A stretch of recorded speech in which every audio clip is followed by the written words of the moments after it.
আসসালামু আলাইকুম প্রিয় শিক্ষার্থীবৃন্দ, আশা করি তোমরা ভালো আছো। আজকে আমরা ভূগোল প্রথম পত্রের দ্বিতীয় অধ্যায় পৃথিবীর গঠন থেকে আলোচনা করব।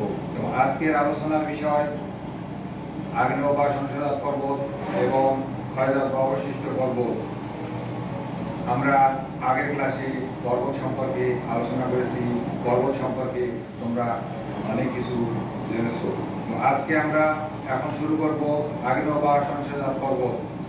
আগ্নেয় বা সংসদাত পর্বত বলতে আমরা সহজভাবে বুঝি আগ্নেয়গিরি থেকে বা আগ্নেয়গিরির অগ্নুৎপাত থেকে যে সকল লাভা, গলিত পদার্থ, ছাই ইত্যাদি নির্গত হয়ে আগ্নেয়গিরি চতুর্দিকে জমা হয়ে পরবর্তীতে ঠান্ডা হয়ে যে পর্বতের সৃষ্টি হয় সেটা আগ্নেয় বা সংসদাত পর্বত। আমরা যদি আরো বিস্তারিতভাবে বলি তাহলে বলতে পারি কোনো কোনো ক্ষেত্রে ভূয়ারণ্যের ফলে দুর্বল অংশ কেটে যায়, ওই ফাটলের মধ্যে দিয়ে ভূগর্ভস্থ উত্তপ্ত লাভা, নানা প্রকার গ্যাস, বাষ্প, ছাই ইত্যাদি প্রবল বেগে নির্গত হয়ে ফাটলের চারদিকে সঞ্চিত হয়। এরূপে বারবার ওইসব ফাটলের চারদিকে সঞ্চিত হতে হতে উঁচু পর্বতের সৃষ্টি হয়। আগ্নেয় পদার্থ সঞ্চিত হয়ে এ প্রকার পর্বত গঠিত হয় বলে কি আগ্নেয় বা সংসদাত পর্বত বলে। আমরা আগ্নেয় বা সংসদাত পর্বতের সংজ্ঞা জানলাম। এবার আমরা জানবো আগ্নেয় বা সংসদাত পর্বতের বৈশিষ্ট্য। বৈশিষ্ট্য বৈশিষ্ট্য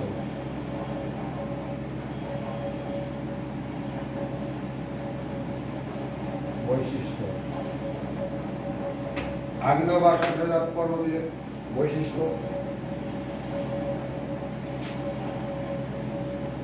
সংসদাত পর্বতগুলোতে সংসদাত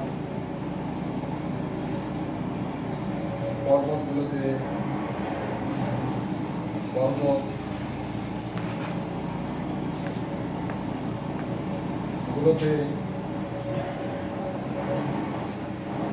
সংসদাত পর্বতগুলোতে লাভা স্তরের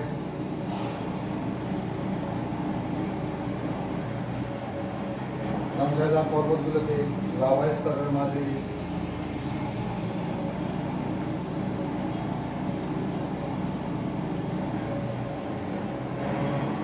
প্রস্তরখণ্ড ও ছাই দেখতে পাওয়া যায়।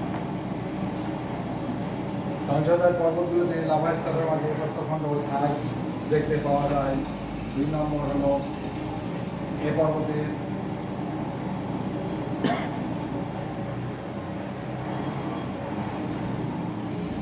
পর্বতের উচ্চতা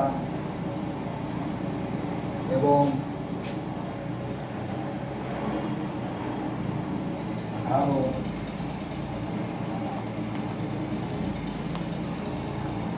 মাঝারি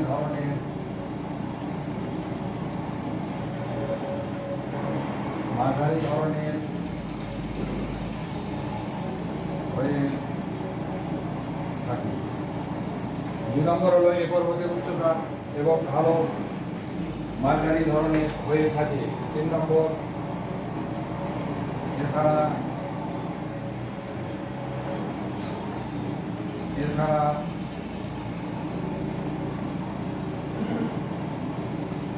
এ পর্বতের আকৃতি সাধারণত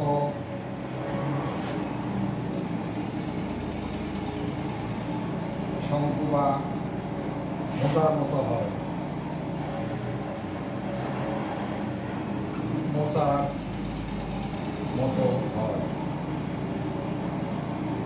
তোমরা আগ্নেয় বা সংসদাত পর্বতের বৈশিষ্ট্য জানবে। 1 নম্বর হলো সংসদাত পর্বতগুলোতে লাভা স্তরের মধ্যে প্রস্তরখণ্ড ছাই দেখতে পাওয়া যায়। 2 নম্বর এ পর্বতের উচ্চতা এবং ঢালু মাঝারি ধরনের হয়ে থাকে। 3 নম্বর এছাড়া এই পর্বতের আকৃতি সাধারণত শঙ্কু বা মোচার মতো হয়। আগ্নেয় বা সংসদাত পর্বতের উদাহরণ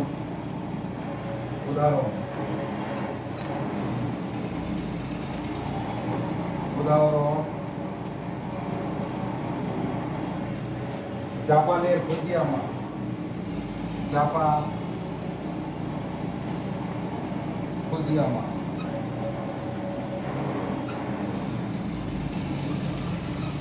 Japan Fujiyama, Italy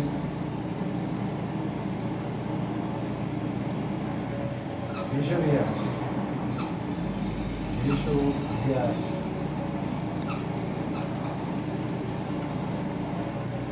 Kenya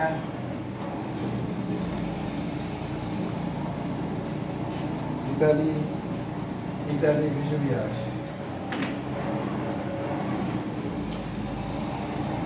Kenya Kilimanjaro, Kilimanjaro, Kenya Kilimanjaro, Hawaii দ্বীপ,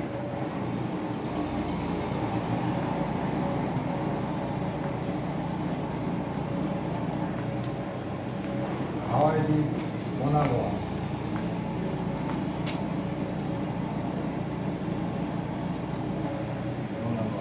আমরা আগ্নেয়বাদ সংশোধন পর্বতের উদাহরণও জানলাম। আগ্নেয়বাদ সংশোধন পর্বত বিশ্বের কোন জায়গায় অবস্থান করতেছে সেগুলো জানলাম। এই আগ্নেয়বাদ সংশোধন পর্বতের উদাহরণ এগুলো হলো বহু নির্বাচনী পরীক্ষায় আসার মতো। এখন আমরা ক্ষয়জাত বা অবশিষ্ট পর্বত সম্পর্কে জানব।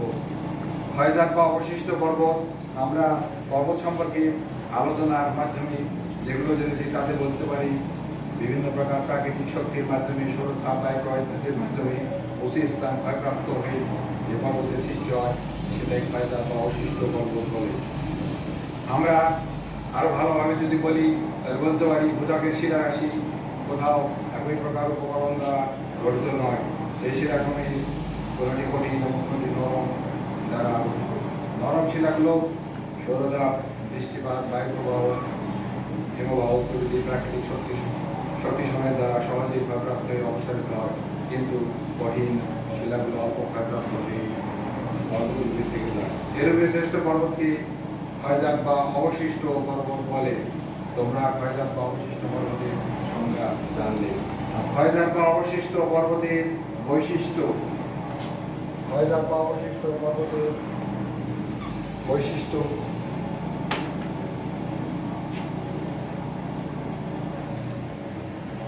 ক্ষয়জাত পর্বতে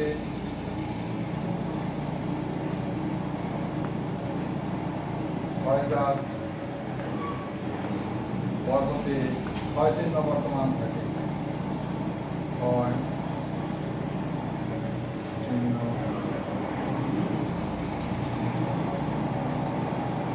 বর্তমান।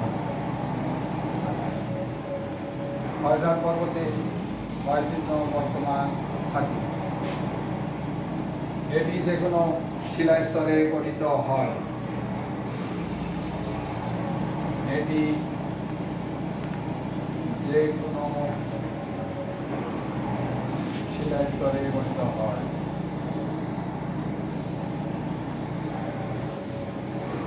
শিলাস্তরে গঠিত হয়। এটি যে কোনো আকৃতির হতে পারে।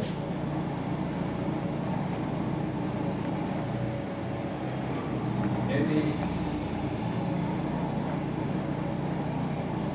যে কোনো আকৃতি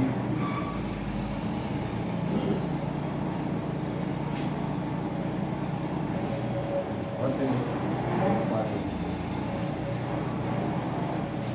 সাধারণত গম্বুজাকৃতির হয়।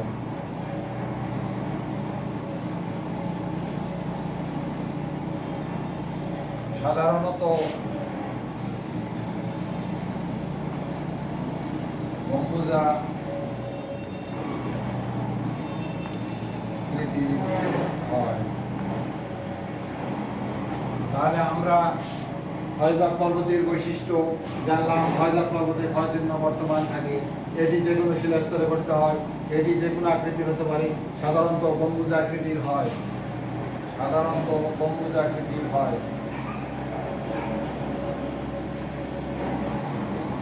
গম্বুজাকৃতির হয় এবং ক্ষয়জাত বা অবশিষ্ট পর্বতের উদাহরণ। ক্ষয়জাত বা অবশিষ্ট পর্বতের উদাহরণ।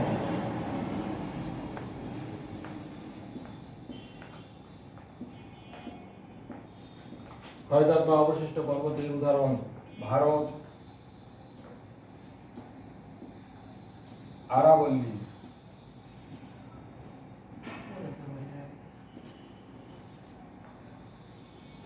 ভারত, আরাবল্লী, ইউরোপ,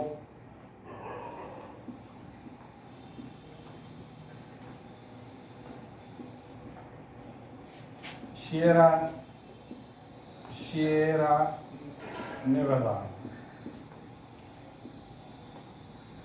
নেভাদা, উত্তর আমেরিকা,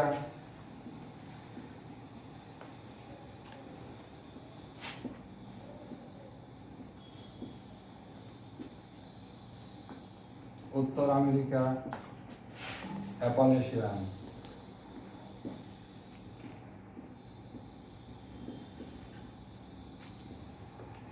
উত্তর আমেরিকা, অ্যাপালেশিয়ান। ক্ষয়জাত বা অবশিষ্ট পর্বতের উদাহরণ তোমরা দেখলে এগুলো থেকে বহু নির্বাচনী প্রশ্ন আসতে পারে।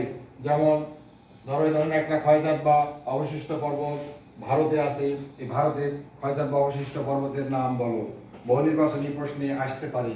আবার যেমন ক্ষয়জাত বা অবশিষ্ট পর্বতের বৈশিষ্ট্য, এখান থেকে সৃজনশীলের গ ঘ প্রশ্ন হতে পারে। আবার আগ্নেয় বা সঞ্চয়জাত পর্বতের বৈশিষ্ট্য থেকেও সৃজনশীলের গ ঘ প্রশ্ন হতে পারে। আমরা আজকে যে আলোচনাটুকু করলাম, আশা করি তোমরা বুঝতে পারছো, পরীক্ষায় আসলে ভালোভাবে উত্তর করতে পারবে বলে আমি আশা করি। আগামী ক্লাসে আবার দেখা হবে। খোদা হাফেজ।